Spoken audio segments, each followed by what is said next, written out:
And it's 10 a.m. here in Lagos. Good morning and welcome to Business Morning. I'm Ladi Williams. Good morning. I'm Ini John McQuarrie. You're welcome to the show. Well, let's give you a little bit of news now. The federal government says it will launch the 2021 to 2025 medium-term National Development Plan by October this year. This was during a briefing where the Minister of State for Finance, Budget and National Planning, Mr. Clem Agba, said that the 5-year plan, which is aimed at lifting millions of Nigerians out of poverty and ensuring economic stability, is currently being reviewed by several stakeholders before getting to the national and then the Federal Executive Council for approval. It explains that the medium-term development agenda plan would involve the organized private sector, civil society organizations, women and youth, as well as people with special needs, and also put in place strategies to tackle the country's growing population.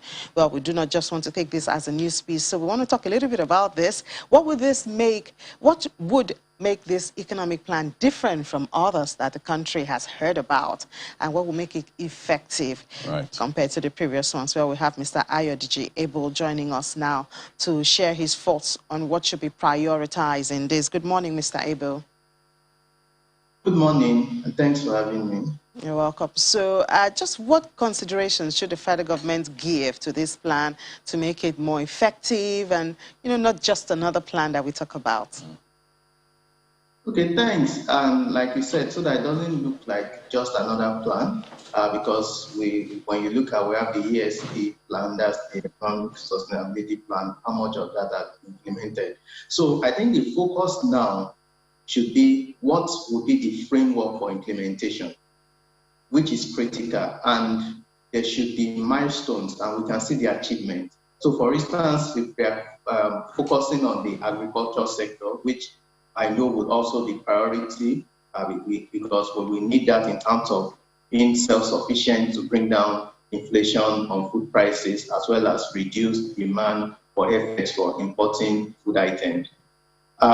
We need to be able to track what, in terms of the production, how do we want to add value? So there needs to be a more robust framework that it will be easier to implement, and potential investors across that sector can look at the value chain and pick and know what are those incentives that are attached to this, and what would be the major that will give most of these potential investors more consideration to invest here in Nigeria.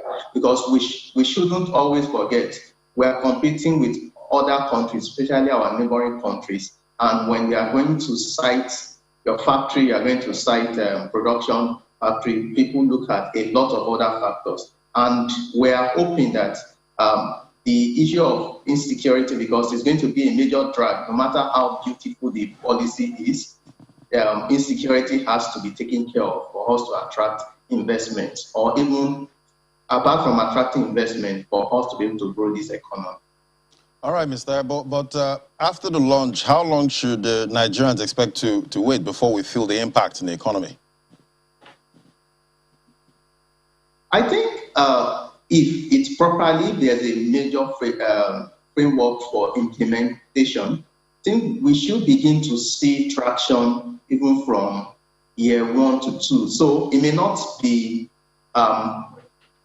very significant at the initial, but we should be able to look at it like if it's the production of rice, for instance, we should be able to see that data that says the metric ton that we're having now has improved from 2 million metric tons to 3 million to 4 million. We can see that traction. Because if you look back, look at the cement industry before we became self-sufficient, we were keeping track of the record, maybe because private sectors were involved. And now there needs to be